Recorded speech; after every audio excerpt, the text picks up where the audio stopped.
Virtual வாரியர்ஸ்களா?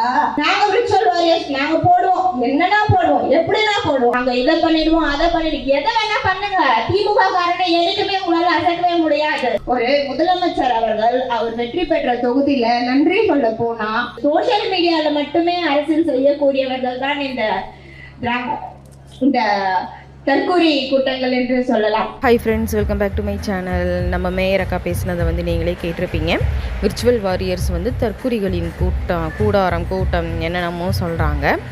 இவங்களுக்கும் நிறைய பேர்கள் வச்சுருக்காங்க, அதை நம்ம சொல்ல வேண்டாம். மரியாதை நிமித்தம் காரணமாக அவங்கள மாதிரி நம்ம பேசக்கூடாது இல்லையா? அதனால் அதையெல்லாம் சொல்லக்கூடாது. நாங்கள் தற்குறிகள் தான். ஏன் ஒத்துக்கிறேன்னா, போன எலெக்ஷனில் அறிவு இல்லாமல் முட்டாள்தனமாக உங்களுக்கு ஓட்டு போட்டு உங்களுடைய தலைவரை முதலமைச்சராக்கி உங்களையும் மேயராக்கி உட்கார வச்சுருக்கோம் இல்லையா? நாங்கள் தற்குறிகள் தான். இப்போ தான் கொஞ்சம் தெளிஞ்சிருக்கு. இந்த 5 வருஷத்துக்குள்ளே நல்லாவே தெளிஞ்சிரும். திமுகங்கிற கட்சியே இல்லாமலும் ஆயிடும் அப்படின்னு நினைக்கிறேன். பார்ப்போம்.